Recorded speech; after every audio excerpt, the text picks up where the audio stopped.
बिस्मिल्लाहिर्रहमानिर्रहीम। अस्सलाम वालेकुम। मेरा नाम है मोहम्मद शिराज। मैं पाकिस्तान के एक छोटे से गांव से बिलोंग करता हूं। मेरे गांव की आबादी में तकरीबन 80% लोग गुर्बत में मुब्तला हैं। मेरी ख्वाहिश ये है कि मेरे जो इलाके के गरीब लोग हैं इनकी परेशानी मैं आप तक लेके आ सकूं। तो मेरा वीडियो बनाने का मकसद भी यही है कि यहाँ की जो गुर्बत है मैं आप लोगों को दिखा सकूं। इस महंगाई के दौर में ये लोग कैसे गुजर बसर अपना कर रहे हैं। आज मैं एक ऐसे बाबा जी के पास आया हूँ जो कि 5 साल से अपाहिज बैठे हैं, डिसेबल हैं। उनका एक्सीडेंट हुआ था, उनकी पूरी फैमिली जो है ना ख़त्म हो गई है। तो एक बाबा जी बैठे हैं, ये अकेले ही रहते हैं इस घर में। इनसे बात करूंगा इनका कैसे गुजर बसर हो रहा है, ये अपने हालात मुझे बताएंगे। ये आप लोगों तक पहुंचाना मेरा फ़र्ज़ है। अगर मेरी बहन भाई को इनकी हेल्प करना चाहे तो अल्लाह पाक आपको जिज़ाए खैर अता करेंगे। मैं इनसे बात करता हूँ, ये बताएंगे अपने मुंह से इनका कैसे गुजर बसर हो रहा है। अस्सलाम वालेकुम बाबा जी, क्या हाल है? ठीक हो? खैरियत से हो? बाबा जी, आपका अकेले इस घर में कैसे गुजर बसर हो रहा है? भाई इसमें कल्ला बंदा हूँ। बीवी बच्चा हुआ तो पहले मर गया, बच्चे होने के बाद बीवी मर गई थी। उसके बाद हम काम पे जाने लगे। लाहौरी मोड़ जाके हुआ था एक्सीडेंट में, मोटरसाइकिल से नीचे गिर गया। दूसरा चलाने वाला था, मोटरसाइकिल के ऊपर हमारे वो चढ़ गया। ये बाजू टूट गया था, ये टांग कट गई, ये राड डाला था। ये अभी तक ठीक नहीं है, बहुत परेशानी है मुझे। अच्छा, पेन करता है? हाँ, पीप निकलती है। अच्छा। उसके बाद भाई फिर अपने कल्ले ही बंदा हूँ। कोई आ गया तो रोटी खा के दे दी, खा लेते हैं। जो कोई आ गया मोहल्लेदार, बच्चा कोई आ गया बच्ची, उसको कह दिया भाई पका के दे दो हमें, हम खा लेते हैं। अच्छा। कभी वो पका के दे के चले जाते हैं।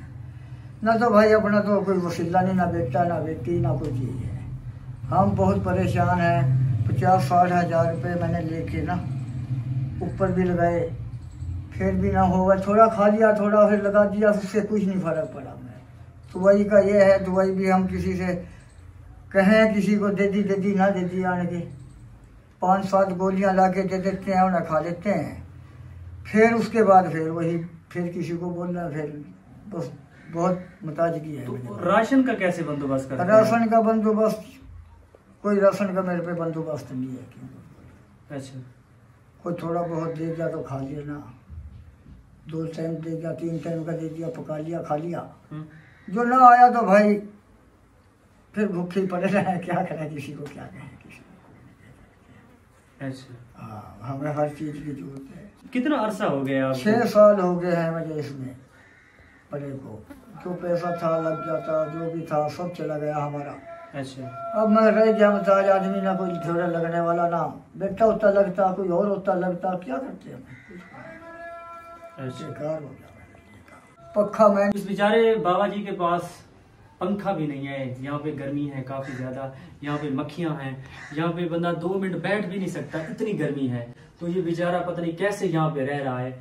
हाँ, तो गाइज आप देख सकते हैं ये बाबा जी पता नहीं कितने अरसे से यहाँ पे डिसेबल बैठे हैं, 4 भाई पे।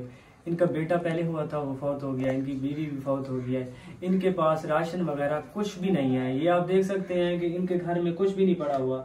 इन बाबा जी का कहना है कि कोई बस्ती वाला, मोहल्ले वाला मुझे आके दे देता है कुछ ना कुछ तो मैं खा लेता हूँ, अगर कोई ना दे तो मैं भूखा पड़ा रहता हूँ। मेरे पास राशन की तो बात ही ना करें, वो तो है भी कुछ नहीं। तो मैं अकेला बंदा अपाहिज हूँ, डिसेबल बैठा है। ये देखें घोड़ियों पे चलता है, वॉशरूम तक जा सकता है और कुछ भी नहीं कर सकता। इनकी टांग के अंदर जो है ना राड डाला हुआ है। इनका कहना है कि ये बहुत ज्यादा पेन करता है। मेरे पास इतने भी पैसे नहीं है कि मैं बेचारा अपनी दवाई ले सकूं, अपना इलाज करा सकूं। तो कोई बस्ती वाले आके कुछ ना कुछ गोलियां लेके दे देते हैं, ये खा लेता है। इनको ये भी पता नहीं चलता ये जो मुझे मेडिसिन दे रहे हैं ये इस टांग की है या कोई और है। ये बेचारा खा लेता है, इनको पता भी कुछ नहीं है, ना ही इनके पास कुछ खाने के लिए है। तो मेरा जो फर्ज बनता था, मैंने इस बाबा जी की वीडियो बना के आप लोगों तक पहुंचा दी है। बाकी आपका फर्ज बनता है, ये हकदार है। इनको अगर हम थोड़ा सा कुछ दे देंगे तो अल्लाह पाक हमें इनका बहुत ही ज्यादा अजर देंगे। ये कुछ खा लेंगे। इनका कहना है मैं कई दिन भूखा पड़ा रहता हूँ, अगर मुझे गांव वाले कुछ ना दें तो मैं ऐसे ही भूखा सो जाता हूँ।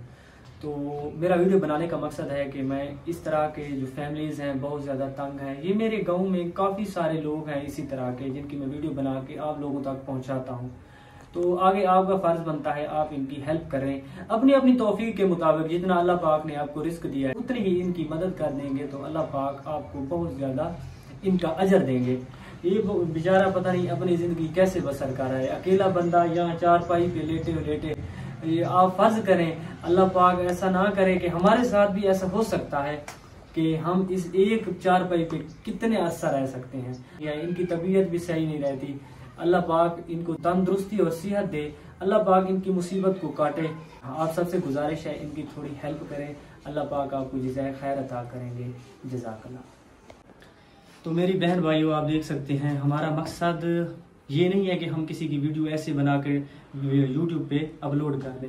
हमारा मकसद है इस तरह की जो फैमिलीज़ हैं उनका सहारा बनना है, आप लोगों तक इनकी आवाज़ पहुंचानी है। बाकी रिस्क देने वाली ज़ात अल्लाह पाक की है, हम कोशिश ही कर सकते हैं इनके लिए।